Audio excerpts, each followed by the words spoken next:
Assalamu alaikum students. Welcome to the online video lecture series of artificial intelligence. I hope you are fine and enjoying these video lectures. तो हमने पिछले lecture के अंदर naive based classifier की बात की थी. In this video lecture, I will discuss a weakness of naive Bayes classifier, and then I will discuss the solution of that weakness. So हमने जो प्रीवियस लेक्चर के अंदर किया था, we talked about the basic formula of naive Bayes classifier. हमने क्या किया था, हमने कहा था कि हम basically naive Bayes classifier base rule के अंदर हम क्या करते हैं, हम मॉडल गिवन डेटा होता है उसको हमने इसके ऊपर अप्लाई किया और ये बेस रूल अप्लाई करने के बाद ये हमारे पास एक्सप्रेशन बनी. सो हमने इसके बाद बात की कि ये जो डेटा की प्रोबेबिलिटी ये तो कांस्टेंट है, लिहाजा इसको आप हटा भी सकते हैं. देन यही वाली एक्सप्रेशन किसके इक्वल होगी, ये इसके इक्वल होगी. अब अगर डेटा इंडिपेंडेंट आ जाए तो वो उसको हम इसके इक्वल लिख सकते हैं. So this is the final expression of naive Bayes classifier, जो कि हमने लास्ट लेक्चर के अंदर हमने बात की उसकी. Then we use this training data set and solve and अब इसको इस डेटा सेट को क्या किया था, हमने इस फार्मूला को अप्लाई किया इस ट्रेनिंग डेटा सेट के ऊपर. लेकिन अब डेटा जो था न्यू डेटा सेट को क्लासिफाई किया by using this training data set and the formula of naive Bayes classifier. तो हमने इस एग्जांपल को हमने सॉल्व भी किया था, that the example that x is equal to 2, y is equal to 3 and z is equal to 4. Then we apply the posterior probability, mean के वो फार्मूला जो लगाया उसको लगाने के बाद हमने हर एक की प्रोबेबिलिटी को कैलकुलेट किया और कैलकुलेट करने के बाद हमारे पास ये वाले आंसर्स आए थे. और इन आंसर्स को हमने फिर कहा था कि जिसकी प्रोबेबिलिटी ज़्यादा है, so the probability of A given this data set is largest as compared to probability of B given this data set and probability of C given this data set. अब इन दोनों में से, इन तीनों में से इसकी ज़्यादा, लिहाजा जो ये वाला डेटा सेट है ये बिलोंग करता है क्लास A को.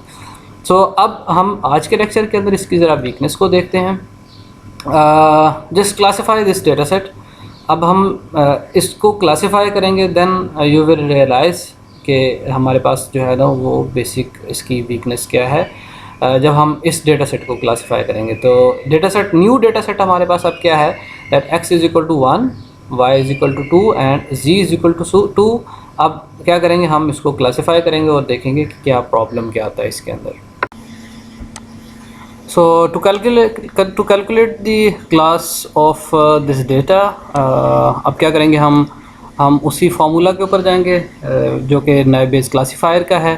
So we will calculate the posterior probability for all classes, for each class, the probability of A given this data set and probability of B given this data set. In the same way we will calculate the value for probability of C given this data set. So इसको उसी तरह से expand करेंगे जिस तरह से हमने naive base जो क्लासिफायर का फार्मूला पढ़ा था उसी तरह से expand किया इसको, कि probability of A into probability of A is equal to 1 given A. In the same way probability of y is equal to 2 given A, probability of z is equal to 2 given A. तो यहाँ पे मैं इन चार values को calculate करूँगा और calculate करके इनका प्रोडक्ट करूँगा और इस तरह से A क्लास की मेरे पास पोस्टीरियर प्रोबेबिलिटी कैलकुलेट होके आ जाएगी. सो यहाँ पे देखें कि again x, y and z, all of these three variables, the values of these three variables are independent. That's why इनकी जो इंडिविजुअल प्रोबेबिलिटी को हम क्या कर देंगे, मल्टीप्लाई कर देंगे. तो यहाँ पे और जिसकी प्रोबेबिलिटी अगर ये क्लास A की प्रोबेबिलिटी ज़्यादा होती है तो उसके लिए B की ज़्यादा होगी तो वो डेटा जो है वो B क्लास को बिलोंग करेगा. अगर C के लिए प्रोबेबिलिटी तो C को करेगा. अब वीकनेस को देखने के लिए so just look at this expression. मैं जस्ट B के ऊपर ही चला जाता हूँ कि probability of x is equal to 1 given B. अब ये किसके इक्वल है, 1/4 के. In the same way probability of y is equal to 2, mean के गिवन के वो B क्लास है, y के 2 होने की क्या प्रोबेबिलिटी है, वो हमारे पास 2/4 है. वो किस तरह से, अगेन यहाँ पे हाईलाइट किया हुआ है डेटा सेट. तो यहाँ पे x की वैल्यू मेरे पास 1, मेरे पास x की वैल्यू क्या है 1. वो कितनी दफ़ा अपीयर हुई है, यहाँ पे एक दफ़ा अपीयर हुई है. कब, जब उसकी गिवन के उसकी क्लास भी B थी. इन द सेम वे कितनी दफ़ा जो है वो y इज इक्वल टू 2 आया, गिवन के उसकी क्लास B थी. तो y यहाँ पे एक दफ़ा, ये 2 दफ़ा 2 आया, गिवन के उसकी क्लास जो है वो B थी. लेकिन अब यहाँ पे मेन पॉइंट जो है ना वो ये है कि probability of z is equal to 2 given के उसकी क्लास B हो तो just look at this data कि गिवन कि उसकी क्लास B है, तो यहाँ पे Z की वैल्यू 2 तो नहीं है, 1 है, 3 है, 4 है बस, लेकिन Z नहीं है, तो लिहाजा इसकी प्रोबेबिलिटी 0 हो जाएगी। लेकिन जब हम इन 3 वैल्यूज़ को या इसकी चौथी वैल्यू भी आप कैलकुलेट कर लें प्रोबेबिलिटी ऑफ B की, तो वो चारों वैल्यूज़ को आप क्या करेंगे, इस वैल्यू के अंदर पुट करेंगे, तो ये Z वाली 0 होने की वजह से वो सबको क्या कर देगी, 0 कर देगी। इन द सेम वे अब यहाँ पे मेरे पास क्या है कि जो C क्लास है उसकी प्रोबेबिलिटी जब कैलकुलेट करने जाऊँगा तो उसके लिए ये 3 एक्सप्रेशन होंगी। अब इन तीनों एक्सप्रेशन के लिए इसकी क्या प्रोबेबिलिटी आती है, वो 0 आ जाती है, क्योंकि अगर C क्लास को देखा जाए, आप डेटा के अंदर जाएं, अगर ऊपर यहाँ पे B को हाईलाइट किया, अगर C को हाईलाइट करें तो यहाँ पे C 1 है, तो C गिवन के C और X की वैल्यू 1 है, तो यहाँ पे 2 है, यहाँ पे 3 है और इस जगह पे 4 है, 1 तो है ही नहीं, तो लिहाजा क्या आ जाएगा, ये वाली प्रोबेबिलिटी हमारे पास 0 के इक्वल आ जाएगी। इन द सेम वे ये वाली प्रोबेबिलिटी भी 0 के इक्वल आएगी, ये भी हमारे पास 0 के इक्वल आएगी कि गिवन के क्लास उसकी C हो और Z की वैल्यू भी हमारे पास 2 हो, तो यहाँ पे Z की वैल्यू 3 है, यहाँ पे Z की वैल्यू 3 है, यहाँ पे Z की वैल्यू 4 है, गिवन के उसकी क्लास जो है वो C हो।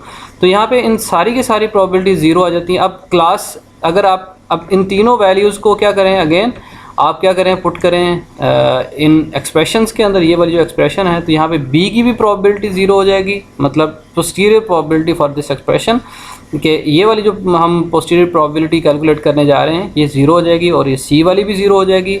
लिहाजा ये हर दफ़ा कोई भी इस तरह का डेटा सेट आएगा उसको क्या कहेगा, वो हमेशा उसको कहेगा कि ये क्लास A से बिलोंग करता है, ये क्लास A से बिलोंग करता है, क्योंकि probability of B given this data set, probability of C given this data set, ये तो 0 है।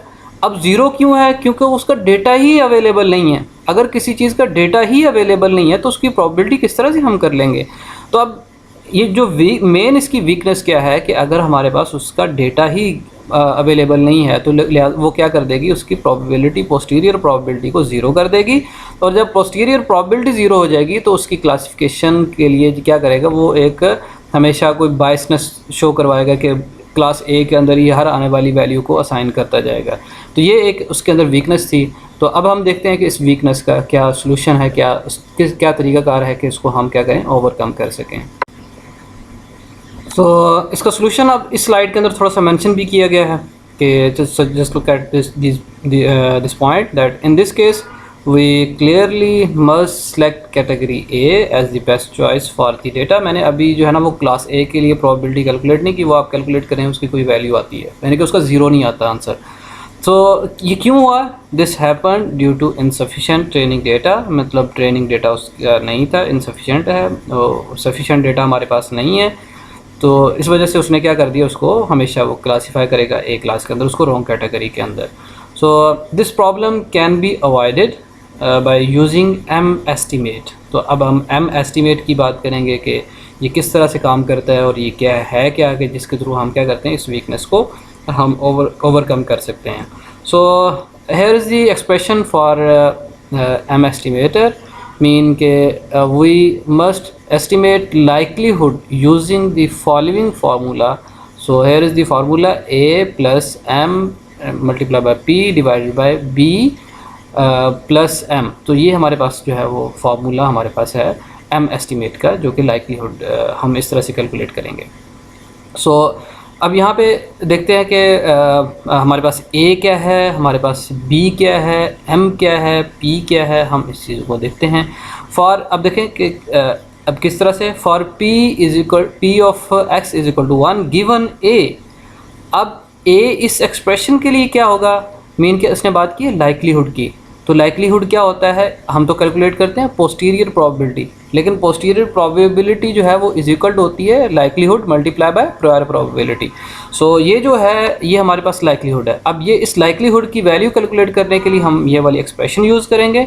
So in this expression A is the number of training examples where X is equal to 1 and that have been categorized A, mean के उसका data A categorise किया गया हो और उस कैटेगराइज किए हुए डेटा के अंदर जो X की वैल्यू 1 हो।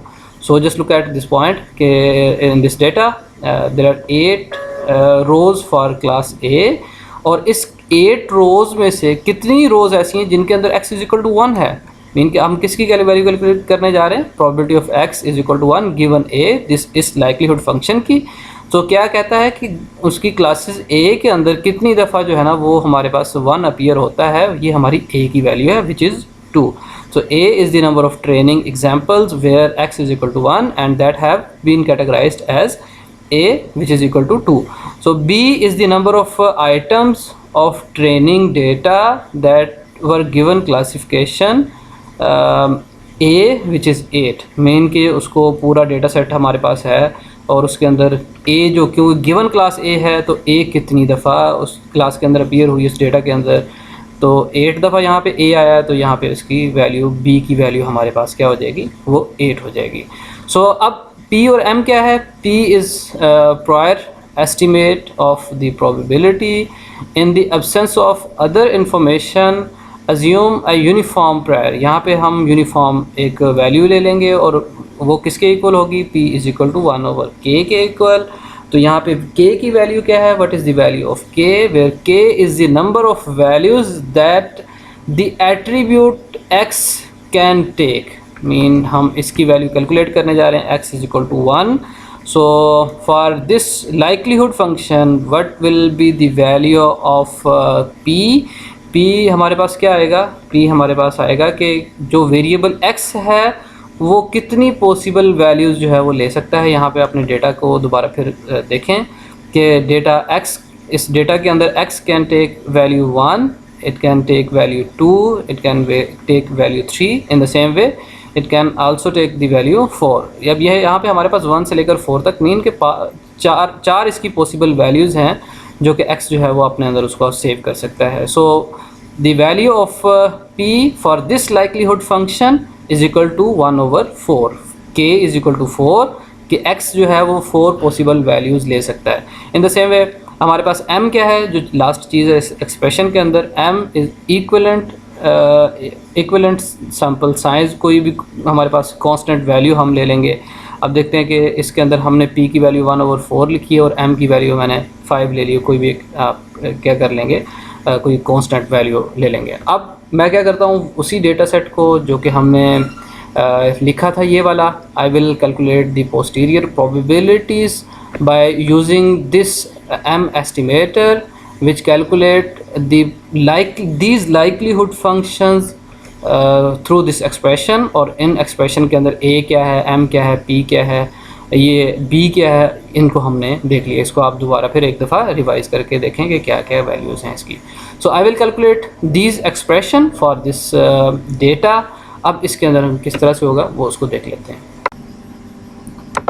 सो just look at this slide जिसके अंदर हम इस पोस्टीरियर जिसके अंदर हम इस लाइक्लीहुड फंक्शन को कैलकुलेट करने की बात करेंगे। तो I will calculate this value, the probability of x is equal to 1 given a in this way where a is equal to 2 कि मेरे पास जो है वो 2 किस तरह से आया कि इन 8 में से ये एक यहाँ पे अपीयर हो रहा है और ये यहाँ पे अपीयर, 2 दफ़ा 1 अपीयर हुआ, गिवन के क्लास जो है वो a है। So that's why a is equal to 2, the value of p is equal to 1 over 4 because x can take 4 different values। so यहाँ पे 1 over k जो कि 4 है हमारे पास, तो आ जाएगा इस तरह से। p जो है वो हमारे पास m जो है वो कांस्टेंट है जिसकी वैल्यू 5 है, 8 मीन कि 8 हमारे पास a जो है वो 8 दफ़ा अपीयर हुआ है, दैट्स वाई जो इसकी वैल्यू जो है वो 8 है। सो ये इस टेबल को यूज़ करते हुए हम बाकियों की भी कैलकुलेट करेंगे। The probability of y is equal to 2 given के ये हमारे पास a क्लास है, तो a क्लास गिवन के ये क्लास हमारे पास a है, तो y की वैल्यू 2 कितनी दफ़ा आई है यहाँ पे 1 2 3 4। सो 4 टाइम जो है वो हमारे पास क्या है 2 अपीयर हो रहा है y इज़ इक्वल टू 2 के अंदर। तो यहाँ पे हमारे पास जो है वो 4 आ जाएगा, 5 ओवर 4 और ओवर 8 प्लस 5 जो कि हमारे पास 0.4 के इक्वल आएगा। In the same way I will calculate this value z is equal to 2 given a, तो z इज़ इक्वल टू 2 कितनी दफ़ा आया, 2 दफ़ा यहाँ पे आया गिवन के क्लास a क्लास के अंदर। तो यहाँ पे इसकी प्रोबेबिलिटी अब कैलकुलेट होगी मेरे पास लाइक्लीहुड फंक्शंस की। इन the same way I will calculate the probability of a जो कि पहले जिस तरह से हमने कैलकुलेट की हुई है उसी तरह से है। अब इसका आंसर पॉइंट कितना आता है हमारे पास, इसका आंसर हमारे पास आता है 0.9 0.0133. So the posterior probability by calculating the M estimator formula, likelihood functions, likelihood functions हमने जो कैलकुलेट किए हैं वो M estimator के थ्रू किए हैं, और उसका आंसर यहाँ पे हमारे पास जो है वो कितना है 0.0133. In the same way I will calculate the posterior probability for class B. So just मैंने यहाँ पे हाईलाइट कर दिया उन क्लासेस को, उन वैल्यूज़ को जिनकी क्लासेस जो हैं वो B हैं. So I will use this data set. So B के लिए क्या है, again just look at this likelihood function and that probability of x is equal to 1 given B. इसकी किस तरह से हम एस्टिमेटर के थ्रू वैल्यू 1 + 5/4. सो यहाँ पे देखें अब अगेन 5 तो मेरे पास जो है ना वो कांस्टेंट वैल्यू है, लेकिन ये 1/4 किस तरह से, अगेन यानी कि जो हमारे पास P की वैल्यू जो 1/4 है या 1/k है, तो K की वैल्यू 4 वो क्या थी, the possible value of x that can take, हमारे पास जो है वो x की कौन सी पॉसिबल वैल्यूज़ ले सकता है, तो x जो है वो 4 पॉसिबल वैल्यूज़ ले सकता है. दैट्स वाई यहाँ पे 1/4 आ गया, या x के लिए भी, y के लिए भी और z के लिए, तीनों के लिए 1/4 हमारे पास जो है वो इसका आंसर आता है.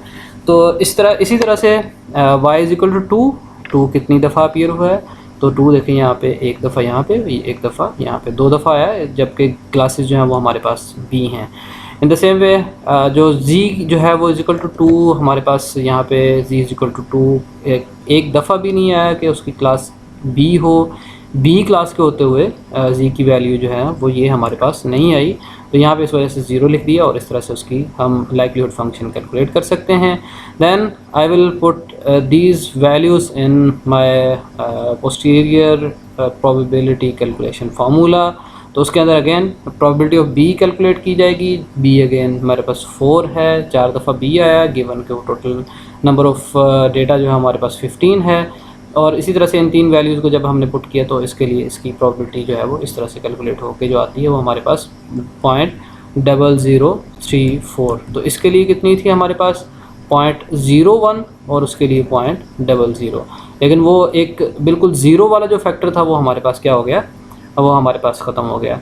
इन the same way for class C वहाँ पे भी आप क्या कर लेंगे, मैं यहाँ पे सजेस्ट करूँगा कि आप लोग ख़ुद इसको कैलकुलेट करें कि C की वैल्यू को, इसकी प्रोबेबिलिटी को, इसकी पोस्टीरियर प्रोबेबिलिटी को, जिसके लिए तो बिल्कुल वो 0 आ रहा था. अब यहाँ पे देखें probability of x = 1 given class C, probability of y = 2 given class C, probability of z = 2 given class C. ये तीनों के लिए हमारे पास जो डेटा सेट था वो हमारे पास 0 आ रहा था. मीन कि C कितनी दफ़ा आया, C एक दफ़ा यहाँ पे आया, तो इस यहाँ पे 2 है, 1 नहीं है. मतलब C यहाँ पे आया तो यहाँ पे 3 है, 1 नहीं है. C यहाँ पे आया 4 है तो यहाँ पे 4 है, 1 नहीं है. यानी कि और यहाँ पे 2 कब आया, C गिवन के क्लास उसकी C हो तो यहाँ पे 1 है, गिवन के क्लास C हो यहाँ पे 3 है, यहाँ पे C है तो यहाँ पे 3 है, यानी कि 2 नहीं है, जो कि हमारे पास यहाँ पे जिस डेटा को हम क्लासीफाई करने जा रहे हैं. इन द सेम वे अगर C की तीसरी Z के लिए देख लिया जाए तो Z के लिए भी देखें फॉर C, मीन के C जहाँ पे आ रहा है वहाँ पे 3 है और 4 है, मीन के 2 जो है वो नहीं है. इस वजह से वो सारी की सारी वैल्यूज़ 0 आ रही थी. अब सारी की सारी वैल्यूज़ जो है वो 0 नहीं है, बल्कि वहाँ पे जो M एस्टिमेटर की जो वैल्यू होगी 0 + 5/4 डिवाइडेड बाय, अब यहाँ पे 3 आ जाएगा, 3 + 5. 3 यहाँ पे क्यों आएगा, क्योंकि C क्लास हमारे पास 3 दफ़ा डेटा के अंदर अपीयर हुई है. तो इस तरह से 3 यहाँ पे भी आ जाएगा, यहाँ पे भी 3 आ जाएगा, यहाँ पे भी 3 आएगा, और बाकी वैल्यू हमारे पास जो है वो कांस्टेंट रहेंगी. और यहाँ पे भी 0 आ जाएगा, यहाँ पे 0, यहाँ पे भी 0 आ जाएगा. इस वजह से इन तीनों का यहाँ पे देखें तीनों की वैल्यूज़ जो हैं वो सेम है हमारे पास. यहाँ पे एक और भी मिस्टेक है, यहाँ पे मेरे पास 4/15 आएगा, मीन के हमारे पास जो B क्लास है वो भी 4 दफ़ा अपीयर हुई है. तो यहाँ पे 8 + 4 12, 12 + 3 15 ही रोज़ हमारे पास डेटा के अंदर थी. अब यहाँ पे देखें कि वो बिल्कुल 0 आने की बजाय, अब 0 नहीं है, लेकिन हमारे पास ये A क्लास की प्रोबेबिलिटी है. अब अगेन इसकी प्रोबेबिलिटी है ज़्यादा है, लेकिन अब ये हर दफ़ा उसको क्या करेगा, वो 0 नहीं करेगा. ये भी हमारे पास अभी कुछ ना कुछ उसकी प्रोबेबिलिटी आना शुरू हो गई है। जब मज़ीद इसके अंदर हम डेटा ऐड करेंगे तो हो सकता है कि उसकी प्रॉबिलिटी जो है वो हमारे पास जो है वो बढ़ जाए। तो आई होप आपने इस तरीक़ाकार को, इस वीकनेस को, इसको आपने आइडेंटिफाई किया होगा और इसको, इस वीडियो लेक्चर को एंजॉय किया होगा। So if you have any question, you can send me an email. Inshallah, I will try my best to answer your question. Thank you for watching this video. Allah Hafiz.